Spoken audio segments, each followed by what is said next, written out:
और अब आपको बताऊं मौलाना क्या कह रहे हैं। मौलाना के इस बयान के बाद उनके ऊपर इनाम रख दिया गया है, FIR तक हो गई। यूपी में के मौलाना ने भगवान कृष्ण पर यह विवादित बयान दिया। मौलाना जर्जीस अंसारी ने भगवान कृष्ण को मुसलमान बता दिया और दावा किया कि भगवान कृष्ण तो 5 वक्त की नमाज पढ़ते थे। मौलाना जर्जीस ने गीता के श्लोक के जरिए बड़ा दावा किया। श्लोक क्या है देखिए जरा गीता का। योगी युच जीत सततम आत्मनम रहसी स्थितः एकाकी यत चित्तात्मा निराशीर परिग्रह। मौलाना के मुताबिक इस श्लोक में कहा गया है पूजा सिर्फ खड़े होकर नहीं बल्कि भगवान ने भक्तों को निर्देश दिया कि पूजा पूरे शरीर से करें। इसी के आधार पर उन्होंने श्री कृष्ण को 5 वक्त का नमाजी बता दिया। असल में श्रीमद् भगवत गीता के इस श्लोक का मतलब है योगी को लगातार साधना में लीन रहना चाहिए, एकांत में रहना चाहिए, अपने मन शरीर पर काबू रखना चाहिए, इच्छाओं से मुक्त होना चाहिए। मतलब कृष्ण जी ने ध्यान, आत्म संयम और मानसिक एकाग्रता की बात की है। पूजा के दौरान किसी खास शारीरिक विधि का उन्होंने कोई जिक्र नहीं किया। लेकिन मौलाना ने कहा अगर हिंदू धर्म के लोग अपने ग्रंथों को ध्यान से पढ़ेंगे तो उन्हें इस्लाम धर्म अच्छा लगने लगेगा, पता चलेगा कि यह धर्म वैश्विक है। योगी जी राम के बड़े भक्त हैं लेकिन अपनी किताब पढ़ लें तो यकीन मानिए कि वो भी इस्लाम से मोहब्बत करने लगेंगे। मौलाना जर्जीस के बयान पर साधु संत और हिंदू संगठन भड़क उठे हैं। हिंदू संगठन ने लखनऊ के हजरतगंज में थाने में शिकायत दर्ज कराई। अयोध्या के संत विष्णुदास ने जर्जीस के खिलाफ खुलेआम ऐलान कर दिया, कहा जो भी मौलाना की जीभ काट कर लाएगा उसे 10 लाख का इनाम मिलेगा। सुनिए जरा क्या कुछ कह रहे हैं मौलाना जर्जीस और साधु संत। काबा का एक मौलाना भगवान श्री कृष्ण के बारे में बोल रहा है कि ये मुसलमान है और नमाजी है, इस तरीके से बोला है। ऐसे मौलाना का जो जीभ काट के लाएगा उसको 10 लाख रुपए इनाम दिया जाएगा। ऐसे मौलाना ने भगवान कृष्ण के भक्तों के आस्था के साथ खिलवाड़ किया है। नहीं, ऐसा नहीं मिलता है कि वो मुसलमान थे श्री कृष्ण जी और वो नमाज पढ़ते थे।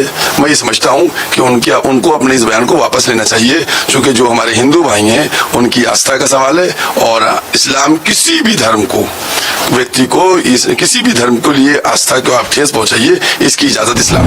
भगवान श्री कृष्ण सनातन धर्म का पालन करते हैं और उसी पे चलने के लिए मनुष्य को कहते हैं। अगर उन मौलाना को ये अच्छा लगता हो तो प्लीज सनातन धर्म ज्वाइन कर लें और अपने परिवार को भी ज्वाइन करा लें और जो आचरण भगवान श्री कृष्ण ने किए वही वो करें तो उनके लिए भी हितकर होगा और शायद मेरे देश के लिए भी हितकर होगा। मौलाना के पहले जितने भी पूर्व थे सभी सनातनी थे, इस्लाम के मानने वाले भी पहले सनातनी थे। तो भगवान श्री कृष्ण के बारे में जो गलत टिप्पणी करते हैं ऐसे मौलाना को तो पाकिस्तान भेजना चाहिए। ये लोग हिंदुस्तान में खाते हैं और हमारे सनातनी हिंदुओं के बारे में, हमारे धर्म के बारे में जिस प्रकार की गलत टिप्पणी करते हैं। कोई सबूत है आपके पास, कोई किताब है आपके पास, कोई हवाला है आपके पास? इस तरीके के लोगों के ऊपर सख्त से सख्त सरकार को एक्शन लेना चाहिए कि चीप पब्लिसिटी के लिए ये सब इस तरीके की हरकतें कर। हमारे भगवान के प्रति माने हमारे भगवान नमाज पढ़ते थे, इस तरह के मौलाना बयान दे रहे हैं और उस मौलाना के ऊपर जो है ये नशे के तहत कार्रवाई होनी चाहिए। नहीं तो हम लोगों को जो है सामने आना पड़ेगा, कानून को हम लोगों को हाथ में न लेना पड़ा। इसलिए कानून से हम लोग गुहार लगाते हैं कि कानून इसकी सजा दे। बुरा न माने तो कृष्ण जी भी 5 वक्त की नमाज पढ़ा करते थे। यकीन ना आए तो श्रीमद् भागवत गीता का 6वां अध्याय का 10वां मंत्र देख लीजिए। योगी युज्जीत सततमात्मानं रहसि स्थितः एकाकी यच्चत्तात्मा निराशीर परिग्रह।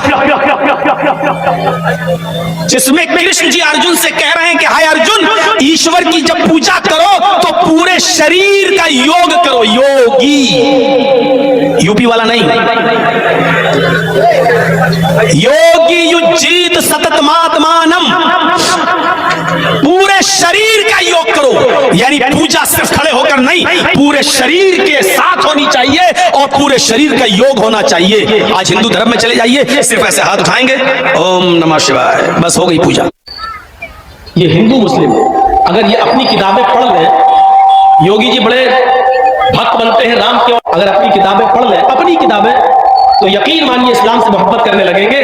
क्योंकि इस्लाम ये मुसलमानों का धर्म है ही नहीं, सिर्फ ये उनका भी धर्म है। इसी दीन और इसी धर्म को रामचंद्र जी ने भी पेश किया है। और आइए आपको बताऊं कि आखिर मौलाना जर्जीस हैं कौन। ये अपने बयानों की वजह से विवादों में रहते हैं, इन्होंने कारनामे और बड़े बड़े किए हैं। मौलाना जर्जीस अंसारी का विवादों से बहुत पुराना नाता है। इटावा के रहने वाले मौलाना के खिलाफ बहुत से केस चल रहे हैं। एक गंभीर मामले में मौलाना जर्जीस को सजा मिल चुकी है। 2022 में वाराणसी की फास्ट ट्रैक कोर्ट ने रेप केस का दोषी माना है। 2016 के इस रेप और ब्लैकमेल केस में 10 साल की जेल की सजा हुई। ये फिलहाल जमानत पर बाहर है, लेकिन विवादों में रहने के आदी है। मौलाना जर्जीस अंसारी खुद को इस्लामिक उपदेशक होने का दावा करते हैं। रामायण, भगवत गीता जैसे हिंदू ग्रंथों को पढ़ने का दावा करते हैं और हिंदू ग्रंथ के श्लोकों का गलत संदर्भ में भी इस्तेमाल करते हैं। मौलाना जर्जीस अंसारी मोदी शाह पर भी आपत्तिजनक टिप्पणी कर चुके हैं। एक भाषण में बंगाल को मुसलमानों के लिए सबसे सुरक्षित जगह बताया था। 2022 में एक विवादित बयान को लेकर मौलाना की काफी आलोचना हुई। मौलाना जर्जीस ने तब महिलाओं के खिलाफ अभद्र टिप्पणी की थी। अनुसूचित जनजाति आयोग ने जर्जीस के खिलाफ नोटिस भी जारी किया था उस वक्त। सुनिए जरा क्या कुछ कह रहे हैं मौलाना बरेलवी। ये उनकी सारी बातें हकीकत के खिलाफ है, इसमें कहीं दूर दूर तक सच्चाई नहीं है। इसलिए कि इस्लाम 1500 साल पुराना मसला है और कृष्ण जी को आए हुए कई हजार साल। अब ऐसी कंडीशन में कहना कि कृष्ण जी नमाज पढ़ते थे, मुसलमान हैं, ये तो बिल्कुल बेहुदा और बकवास बात है। इस प्रकार की लिबर्टी केवल हिंदू देवी देवताओं के साथ, भगवान के साथ क्यों ली जाती है? बार बार हिंदू आस्था के साथ इस प्रकार की लिबर्टी ली जाती है और जिस प्रकार से ये लगातार चोट करने की मंशा है, ये आज फिर से प्रकट हुई है झारखंड में। कोई कार्रवाई की जाएगी या क्योंकि वो वोट बैंक से है तो उसको खुली छूट है कि वो कुछ भी अनाप शनाप बोले हिंदू देवी देवताओं के बारे में, हिंदू धर्म के बारे में। इस्लाम की जो उत्पत्ति है, जैसा कि लोग बताते हैं, वो लगभग 1400 साल पहले इस्लाम आया। अब इस्लाम 1400 साल पहले आया और आप कह रहे हैं भगवान कृष्ण मुसलमान थे। तो अगर इस नजरिए से देखें तो मौलाना साहब भी सनातनी है, मौलाना जर्जीस भी सनातनी है, मौलाना जर्जीस भी हिंदू है। अगर इस दृष्टिकोण से उन्हें पता ही नहीं है कि जब कृष्ण का जन्म हुआ था तब इस्लाम धर्म था ही नहीं, न तो उनके अल्लाह थे। ये अब तक ये जितने मल्लाह हैं उन्हें अल्लाह के चक्कर में उन्होंने तलवार लेके सलवार पे, ये जाहिल लोगों के चक्कर में मुसलमान न पड़े, जाहिल लोगों को। एक तरफ मौलाना को लेकर बवाल है, दूसरी तरफ एक स्कूल में कलमे को लेकर हंगामा और बवाल हो गया। हैदराबाद में देखिए लोग सड़कों पर उतरे, प्रदर्शन किया है। कई संगठनों ने विरोध किया है कि स्कूल में टीचर पर आरोप कि वो बच्चों से कलमा याद करवा रही थी।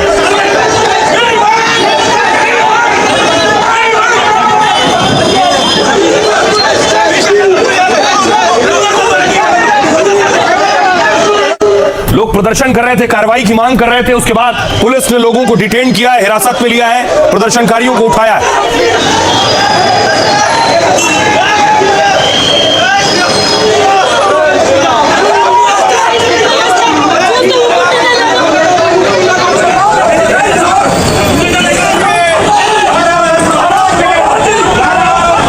आइए अब इस बवाल के पीछे की वजह मैं आपको बताऊं। ये तस्वीर देख रहे हैं, ये वो स्कूल है, सक्सेस स्कूल नाम है, और ये दूसरी तरफ बच्चे की कॉपी देख रहे हैं जिस कॉपी में कलमा लिखवाया गया है, सूरा लिखवाया गया है कि इसे याद करके आना है।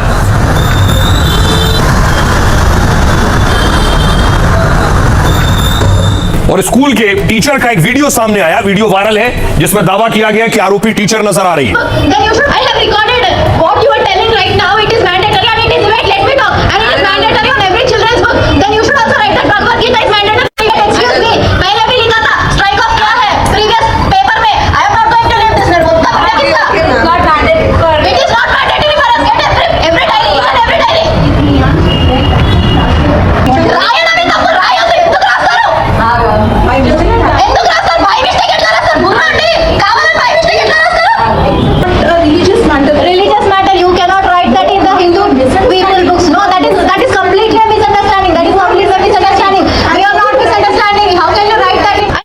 हिंदू संगठनों और हिंदू परिवार का आरोप है कि आखिर उनके बच्चे को क्यों धार्मिक कलमा याद करवाया जा रहा है स्कूल में वो विज्ञान, गणित और दूसरे सब्जेक्ट पढ़ने आता है। इस बीच माधवी लता और टी राजा सामने आए, दोनों ने इसका विरोध किया है। यहाँ का एजुकेशन सक्सेस स्कूल के पीछे जो भी आड़ चल रहा है, पहले दम है तो उसको पकड़ो। असदुद्दीन नहीं ठहरेगा, वो हिंदू वोट्स के लिए नहीं ठहरेगा असदुद्दीन। अभी तेलंगाना गवर्नमेंट को बात करना ही पड़ेगा इसके ऊपर, यहाँ के एजुकेशन मिनिस्ट्री को बात करना ही पड़ेगा, क्योंकि आज सिर्फ बाहर निकला है ये मुद्दा। इस प्रकार के हरकतें 40 साल से हो रही है। असदुद्दीन ओवैसी के पार्लियामेंट क्षेत्र में एक 2 साल के हिंदू मासूम बच्चे को कलमा पढ़ने के लिए स्कूल मैनेजमेंट ने जब प्रेशर डाला, तो आज असदुद्दीन ओवैसी यहां सवाल क्यों नहीं उठा रहा कि वो स्कूल पर प्रतिबंध लगे, वो मैनेजमेंट के ऊपर पुलिस केस हो, उनको जेल भेजा जाए? वो नहीं बोलेगा। क्यों? क्योंकि उसी के लोग हैं जो ये षड्यंत्र कर रहे हैं। सियासी बवाल मचा, प्रदर्शन हो रहा था तो माधवी लता भी प्रदर्शन कर रही थी। पुलिस ने माधवी लता को डिटेन कर लिया प्रदर्शनकारियों की तरह। And you are detained at the airport with the police force because according to law and order, they believe that they would want to make things law because there's a bonal also going on. I'm right now in the airport. Just look at the surroundings around me. I'm typically